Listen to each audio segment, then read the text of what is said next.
Commandant is authorized to place in commission the United States ship New Jersey, the Navy Yard, Philadelphia, May 23rd. February 17, 1944. The Japanese destroyer Maikaze was evacuating troops from Truk when Captain Kenma Isohisa caught sight of a vast silhouette on the horizon. His stomach tightened. It was USS New Jersey, the fastest battleship afloat. He ordered maximum speed. Maikaze was sleek and agile, but it didn't matter. The armored giant, 20 times her weight, wasn't just matching pace. She was closing in. There was no escape. Isohisa made his choice. He swung Maikaze around. He would face her head-on. The sea exploded into chaos. USS Iowa joined the chase, her 16-inch guns hurling shells the size of small cars. Katori, a Japanese cruiser, took a direct hit, shattered by a single round. 6 more slammed in after it. Maikaze's turn came next. Aboard New Jersey, Captain Carl F. Holden witnessed the unthinkable. Maikaze wasn't fleeing, she was charging. A torpedo assault.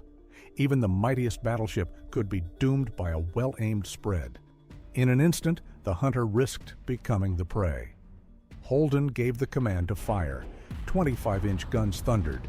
Maikaze was torn apart, steel and flame raining into the ocean. But it was already too late. Before disappearing beneath the waves, Maikaze unleashed her final order. A full fan of torpedoes, their white wakes slicing toward New Jersey. The battleship's 212,000 horsepower surged into a brutal turn. She was about to discover what being the fastest in the world truly meant. On New Jersey's bridge, alarms blared. Officers froze. The ship leaned hard into the maneuver. Maikaze was gone, but 3,000 souls aboard America's most prized battleship were left hoping for a miracle. After World War II, the Soviet Navy was little more than a coastal defense arm, hopelessly outmatched by America's vast carrier fleets. To Soviet leaders, it was an afterthought, until Admiral Sergei Gorshkov took command in 1956. Gorshkov understood what others ignored. Mastery of the oceans meant mastery of global influence. The USSR could no longer remain hemmed in. It had to challenge U.S. control of the seas. His mission was bold: turn the Soviet Navy from a stagnant shore-bound force into a blue water powerhouse. Matching the U.S. ship for ship was impossible. Instead, Gorshkov adopted an unorthodox strategy: missiles, submarines, and relentless growth.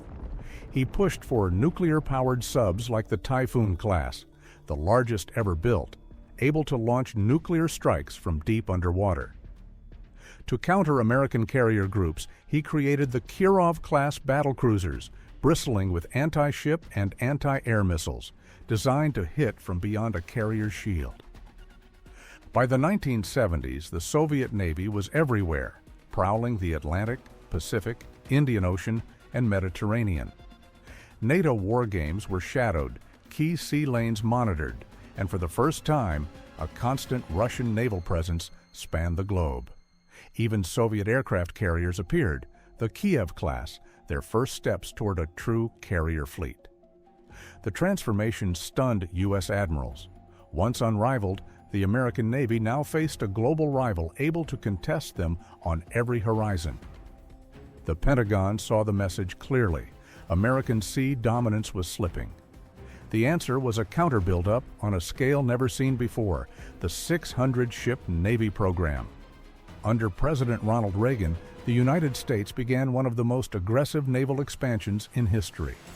The objective was straightforward yet monumental: grow to 600 warships, a force so massive it would reassert control of every ocean. Guided by Reagan's creed, peace through strength, the race for supremacy was back on. This was the only way to keep the Cold War from igniting into open conflict. But the clock was ticking. Constructing new ships from the keel up would take years. There was, however, another option: resurrect some of America's most storied warships from retirement. The first to return was the obvious choice: one of the most renowned battleships ever built, a vessel that crushed opponents in World War II and unleashed devastation on North Vietnam, USS New Jersey. The era of unchallenged U.S. naval dominance had ended, but the campaign to reclaim it had only just begun. Half a century earlier, the U.S. Navy had confronted another existential threat. Rivals were no longer restrained by the naval treaties that once curbed expansion. Across both the Atlantic and the Pacific, new warships were being forged with a single purpose: global supremacy.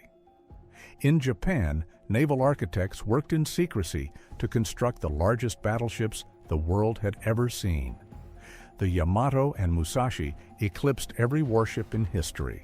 Their 18.1-inch guns were unmatched by anything afloat. These leviathans were engineered to obliterate enemy battleships at extreme ranges, far beyond where their opponents could reply. At the time, even the most advanced Western designs, such as Britain's King George V class and America's North Carolina class, mounted only 14 or 16-inch guns. In an era when battleships were the undisputed rulers of the seas, a vessel capable of hurling 3,219-pound shells over 26 miles came dangerously close to being a checkmate. Meanwhile, Germany launched its own challenge to Allied control of the Atlantic. The Bismarck-class battleships, able to reach an impressive 30 knots, outpaced most American capital ships. Clad in heavy armor and wielding 15-inch guns, they were built to smash convoys and outrun larger adversaries. Britain was already scrambling to neutralize the threat. If America entered the war, its Navy would have to follow suit. The U.S. needed a battleship that could stand toe-to-toe with the massive Yamato class while being fast and agile enough to hunt down the Bismarck class should they meet in battle. Design work began in 1938. The obvious solution seemed to be brute strength, thicker armor, bigger guns, a fortress that could endure punishment and deal it back in kind. But America chose a different path. Speed would be the weapon. The result was the Iowa class. At 33 knots, they were the fastest battleships of their time, able to keep pace with carrier task forces, dictate the terms of an engagement, and deny the enemy initiative. Yet speed wasn't their only advantage. Their 9 16-inch guns, directed by cutting-edge radar, turned them into long-range predators. Against the Bismarck, they outclassed her in every category. Against the Yamato, their shells were smaller, but with radar-guided accuracy, they could strike first, hitting long before the Japanese giants realized they were in range. Armor was the calculated gamble, sufficient to withstand 16-inch fire, the largest the U.S. believed an enemy would mount. Then Yamato appeared, and her 18.1-inch shells could pierce Iowa's defenses with ease. On paper, it was a mismatch. But a warship's true strength lies not only in armor, but in how it maneuvers, fights, and endures. In the Pacific, the battleship's reign was fading. While Japan and Germany built theirs to dominate through sheer firepower, America envisioned something more dangerous, a swift yet deadly warship that could spear ahead of carriers, hold enemy ships at bay, and allow carrier aircraft to finish the kill. Where Yamato possessed the greatest guns, Iowa held the tactical upper hand. If speed was the Iowa-class's deadliest weapon, then USS New Jersey was the sharpest blade. Officially, all 4 Iowa-class ships, Iowa, New Jersey, Missouri, and Wisconsin, were rated for 33 knots. But shipbuilding is never identical, and small differences in weight, upkeep, and construction tipped the balance. Often the lightest due to unique assignments and refits, New Jersey had the edge. During trials, she achieved a blistering 35.2 knots, narrowly surpassing even her sister ship, Iowa. Pushing a peak speed of 34.9 knots, she set a standard no other battleship could match. Over time, successive upgrades added extra tonnage, slowing most of the Iowa class. but USS New Jersey's hull and engines stayed in pristine form, preserving her crown as the swiftest battleship ever to sail.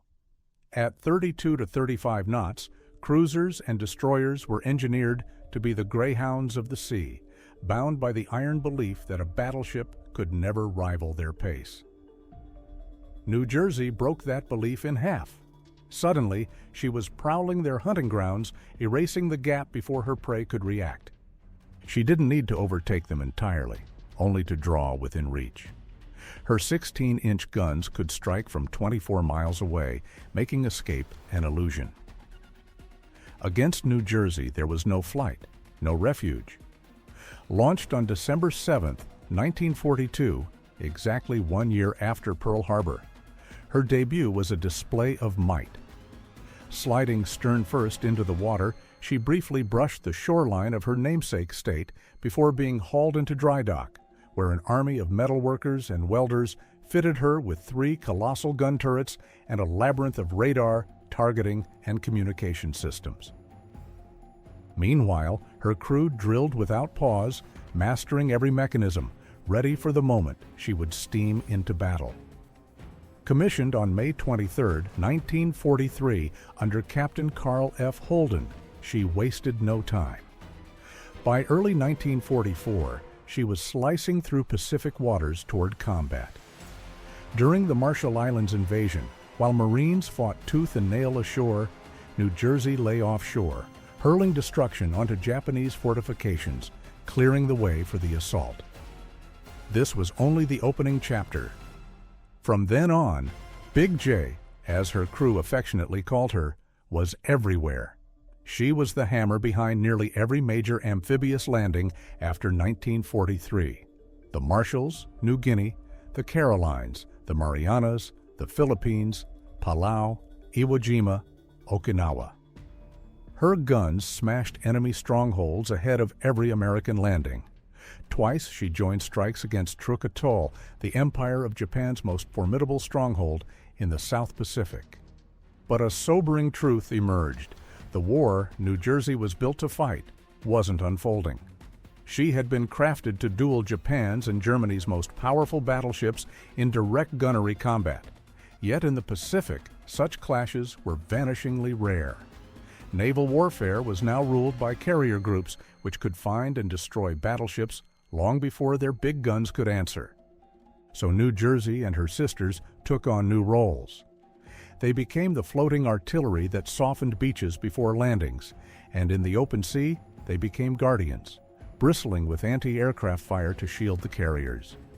Even so, alongside her sister USS Iowa, she did get the rare chance to show her teeth in surface combat. In the early hours of February 17, 1944, the U.S. launched Operation Hailstone, a massive strike on Truk Lagoon in the Caroline Islands, one of Japan's most important remaining bases. As American carrier aircraft pounded the target, Japanese commanders scrambled to escort evacuation ships to safety. The urgency was desperate. New Jersey, operating with Iowa, was tasked with hunting down and destroying any ships attempting to flee. Amid the chaos, the destroyer Maikaze, under Captain Kenma Isohisa, undertook the perilous job of evacuating personnel. It wasn't long before Isohisa spotted New Jersey's silhouette on the horizon.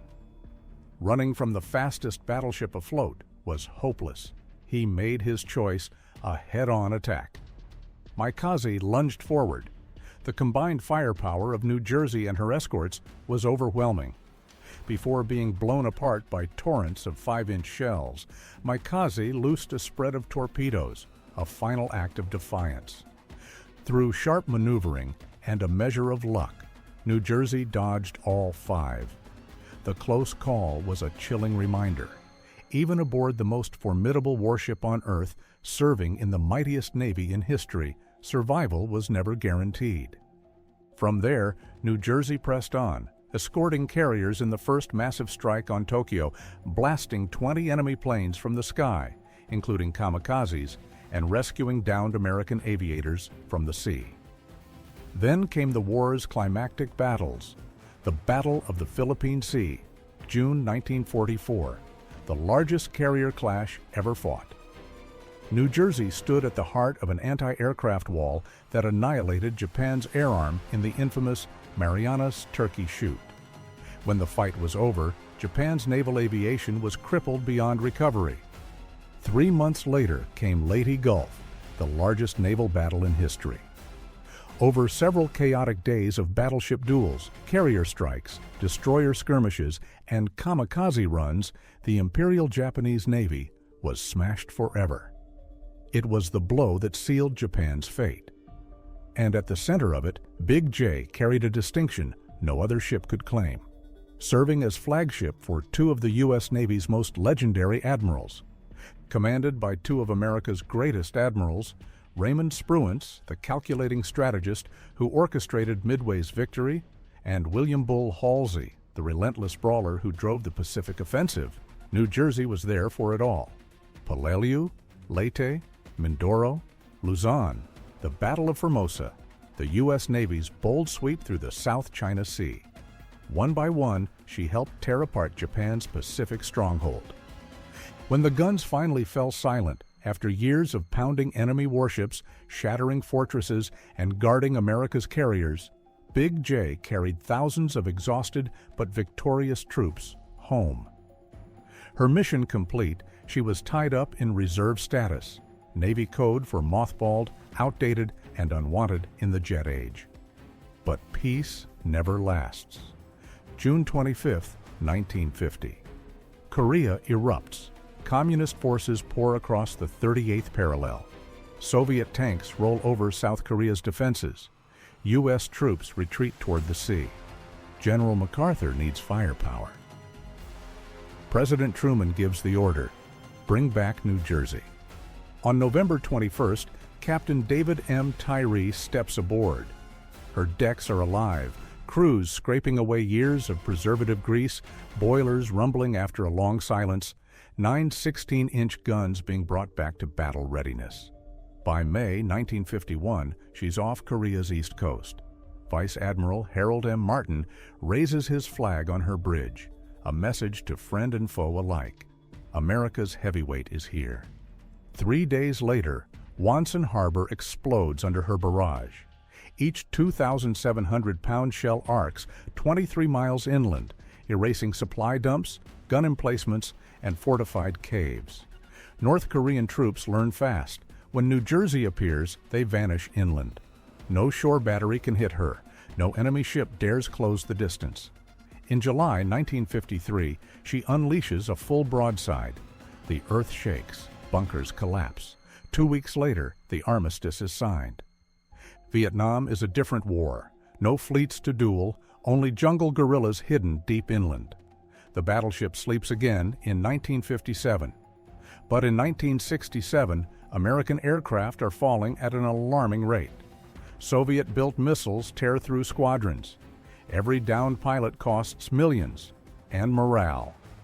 Secretary of Defense Robert McNamara approves a bold move: wake the battleship. North Vietnam has no weapon that can threaten her 45,000 tons of armor. She can sit offshore for days, hammering enemy positions while pilots sleep in safety. Through the winter of 67 to 68, she's reborn. Modern fire control systems replace World War II-era equipment. A helicopter pad is carved into her stern. On April 6, 1968, she returns to active duty, the only battleship on Earth still in service. By September 29th, she's off Vietnam. The next day, her 16-inch guns roar for the first time in 16 years. 29 shells vanish into the jungle. For months, she becomes the Marines' and Army's guardian angel, blasting entire hillsides to save the 101st Airborne near Hue, delivering more devastation in months than weeks of airstrikes could manage. When she leaves in April 1969, her guns have fired more rounds than in World War II and Korea combined. And not once did the enemy touch her. By the 1980s, the world has changed again. The Cold War heats up and the Soviet Navy is on the rise. President Reagan orders a 600-ship fleet. Bringing back the Iowa class isn't nostalgia, its strategy. Unlike new warships, they can be reactivated fast. The refit transforms New Jersey into a nuclear-age predator. Out go the old anti-aircraft guns, in come Phalanx C IWS to swat down incoming missiles. Tomahawk cruise missiles give her the reach to strike hundreds of miles inland. Harpoon anti-ship missiles make her deadly at sea. The most powerful battleship ever built is now the most dangerous surface combatant in the Cold War. Transforming the USS New Jersey into a formidable menace to Soviet surface warships produced a vessel that was part historical artifact, part state-of-the-art missile platform. For decades, the Soviets had trained and strategized to confront American aircraft carriers. Yet now they faced something entirely unexpected: the revival of battleships capable of hurling destruction from well beyond the horizon, while enduring damage that would disable most contemporary naval vessels. Officially recommissioned in 1982, New Jersey was swiftly dispatched to some of the globe's most unstable flashpoints. She first made her mark in the Eastern Mediterranean, providing crucial support to U.S. missions during the Lebanese Civil War. In 1983, after the devastating bombing of the Marine barracks in Beirut, New Jersey responded with both symbolism and overwhelming force. Her massive 16-inch guns roared into action, releasing a torrent of shells onto enemy positions. It was the first time those cannons had been fired in combat since the Vietnam War, sending an unmistakable message. The United States would not relinquish control of the world's seas and would bring every retired warship back into service before letting the Soviets claim naval supremacy. Moscow was far from pleased with this turn of events. The reactivation of these colossal, heavily armored battleships, alongside the growth of the U.S. fleet, signaled a strategic shift that posed a direct threat to Soviet maritime aspirations. The imposing Kirov-class battlecruisers, designed to challenge U.S. naval dominance, now faced an adversary boasting thicker armor, an equally formidable missile complement, and the unmatched firepower of legendary 16-inch naval guns. The balance of naval power was tilting once more. Throughout the 1980s, the USS New Jersey prowled the oceans, serving as a mobile deterrent to Soviet provocations. No Soviet missile vessel dared test the resolve of the fastest, most heavily armed, and newly modernized battleship on patrol. The Iowa-class giants had returned not merely as monuments to the past, but as decisive tools of Cold War strategy, proving that even in the missile and carrier era, raw gunnery still had a role to play. Yet, as the Cold War drew to a close and military priorities evolved, the enormous expense of operating these massive, aging warships became increasingly difficult to justify. By 1991, with the Soviet Union in collapse, the vision of a 600-ship Navy faded. That same year, the legendary USS New Jersey was decommissioned for the final time, concluding one of the most storied careers in naval history. Today, she rests as a museum in Camden, New Jersey, safeguarding her heritage for generations to come. Still remembered as the most powerful battleship ever to sail the seas.